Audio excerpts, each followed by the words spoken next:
है कि आज के बाद कभी भी विदाउट गाइड के किसी भी जगह पे मत जाओ, खासकर माउंटेन और विंटर में तो सोचना भी मत। वो हो सकता है एक फीमेल की बॉडी भी हमें उस टाइम पे मिली। उसने एक पेपर के ऊपर ड्रॉ करके दिया हुआ 3 पत्थर के वो निशान, तो 3 पत्थर जहाँ पे होंगे तो उधर होगा वो पर्सन। खोजो 3 पत्थर। मैं कहा यार हर 10 फुट पे 3 पत्थर है भाई, पूरी नदी ढूंढने बैठो तो कहाँ पहुंचोगे आप। करेक्ट। मैं कहा ऐसा करो, वो तांत्रिक बोलो इधर आए, जहाँ बोलेगा जिस जगह बोलेगा वहीं घुसेंगे। करेक्ट अगर पानी मिलेगा तो उसको घुसा दो। करेक्ट। एक बार हमें ऐसी बॉडी मिली थी जिसको तो मछलियाँ मतलब कान मुंह से हर जगह से जहाँ से उठाओ वहाँ से ही मछलियाँ बाहर निकल रही। हाँ, अगर आपको पता चल गया today is your last day on the earth, what you are going to do? हाँ,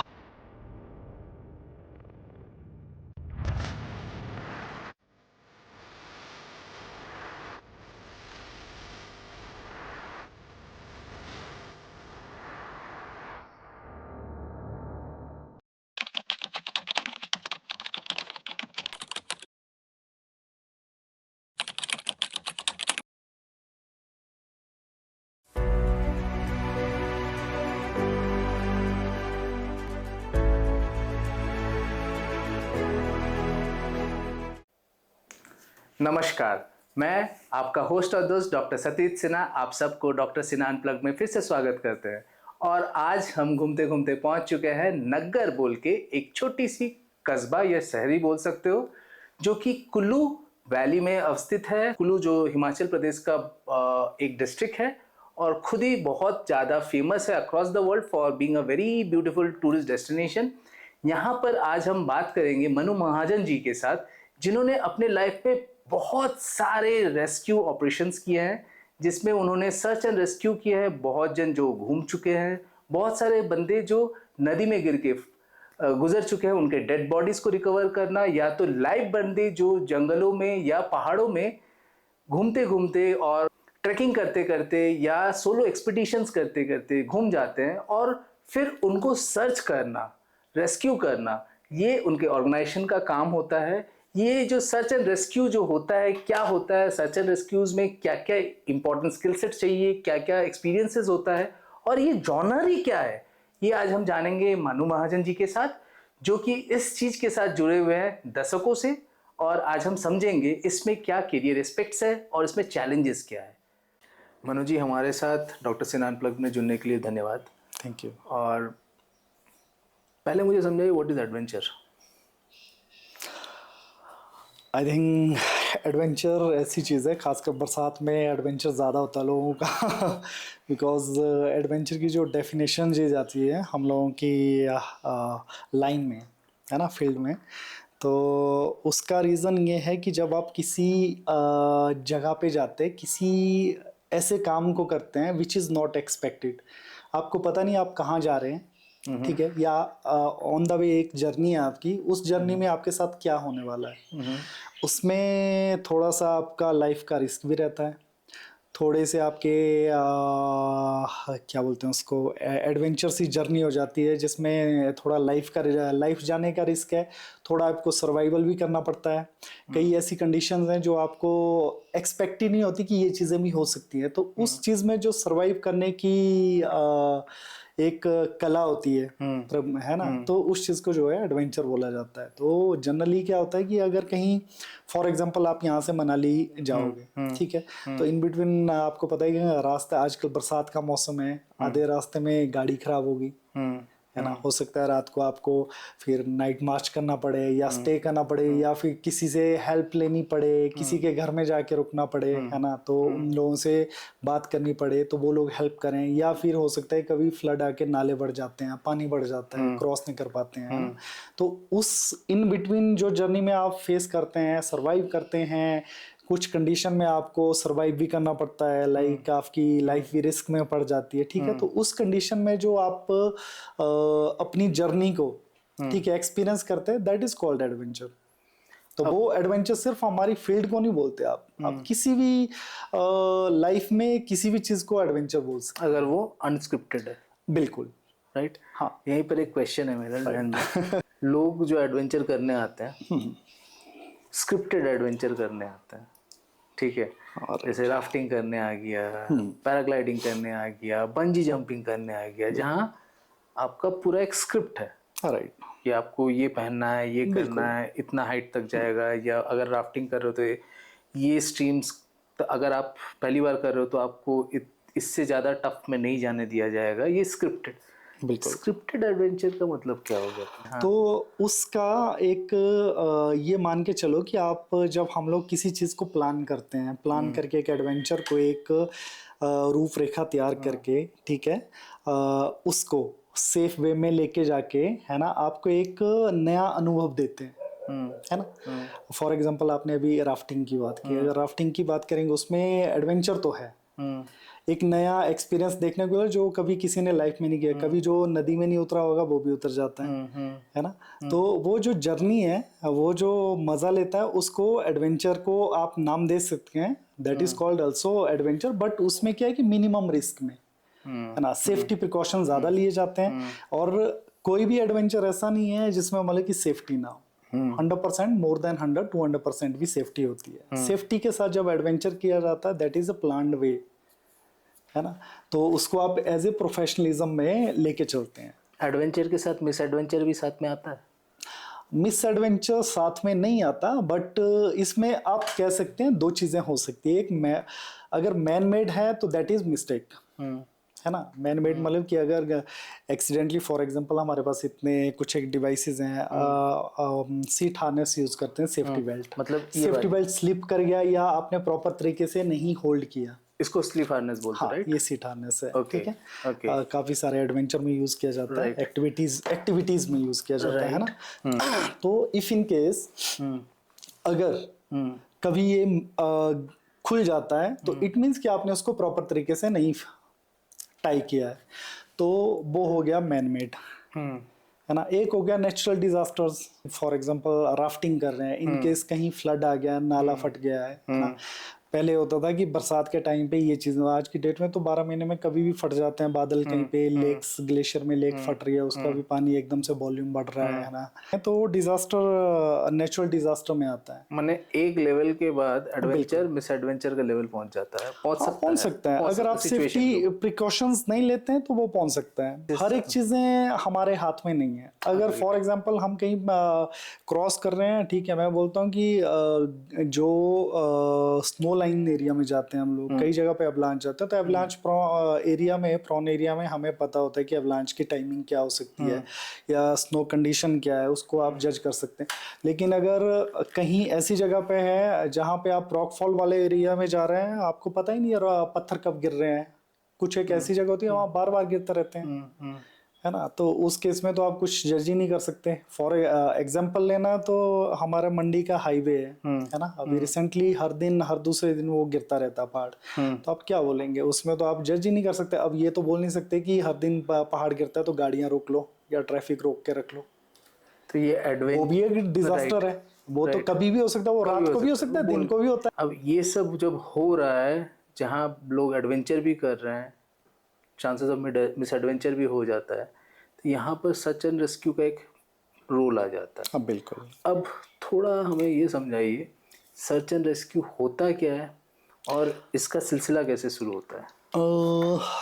हम लोगों का जो एक्सपीरियंस है, रेस्क्यू तो बहुत से टाइप के होते हैं। मतलब आई थिंक अर्थ पे कोई भी ऐसी जगह नहीं है जहाँ पे इंसान नहीं जाता है। जहाँ पे इंसान जाता है वहाँ पे आपको इमरजेंसी में रेस्क्यू की ज़रूरत पड़ती है ना। डिज़ास्टर में भी पड़ती है, मेजर डिज़ास्टर होते हैं उसमें भी रेस्क्यू की ज़रूरत पड़ती है। तो बेसिकली मैं अपनी फील्ड के बारे में बताता हूँ आपको, जो हमारी माउंटेनियरिंग या एडवेंचर से या माउंटेन रिलेटेड लाइन जो हाई टेरेन या हाई तो हम ऑल्टीट्यूड जिस एल्टीट्यूड पे रहते हैं उससे रिलेटेड हम लोग रेस्क्यू भी करते हैं, है ना।